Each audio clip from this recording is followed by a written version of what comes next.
6월 28일 정부가 내놓은 부동산 대책은 시장에 큰 파장을 일으켰습니다. 특히 7월 분양을 앞둔 단지들은 대출 규제 강화 직전이라는 소식에 사자와 팔자의 갈림길에 섰습니다. 누군가는 미리 움직여 웃었고 누군가는 대출 규제에 묶여 한숨을 쉬게 되었습니다. 오늘 그 현장의 진실을 들여다봅니다. 일부 6월 28일 부동산 대책 핵심 내용. 정부는 6월 28일 부동산 시장 안정화를 위한 강력한 대출 규제 강화 방안을 발표했습니다. 다주택자에 대한 대출 제한은 물론 실수요자와 투자자의 구분을 엄격히 하고 분양권 전매 규제도 강화했습니다.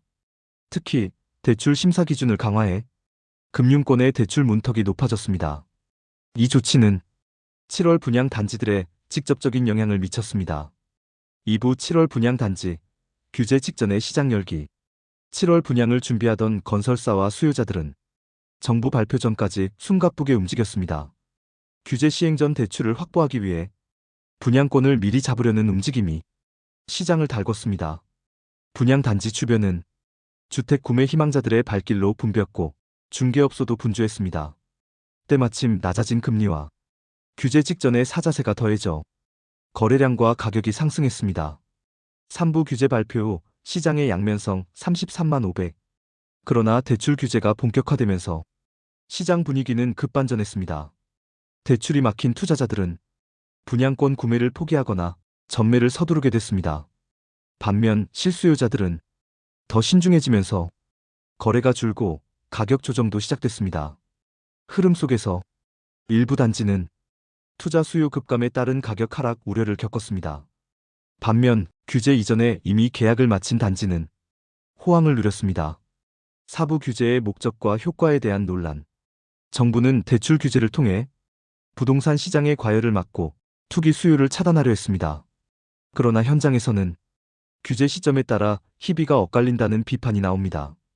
규제 전 사들인 이들은 웃고 규제 후 계약하려던 이들은 문턱에 막혔다는 불만입니다. 또한 규제 강화가 오히려 단기적으로 시장의 불안정을 키울 수 있다는 지적도 있습니다. 5부 시장 전문가들의 전망. 부동산 전문가들은 단기적 혼란은 불가피하지만 장기적으로는 시장 안정에 기여할 것이라고 평가합니다.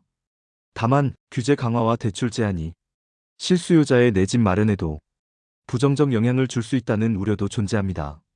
결국 시장은 정부 정책과 수요자 심리의 미묘한 균형 위에 서 있습니다. 7월 분양 단지의 희비가 엇갈린 이 시장에서 당신은 어떤 선택을 할 것인가요?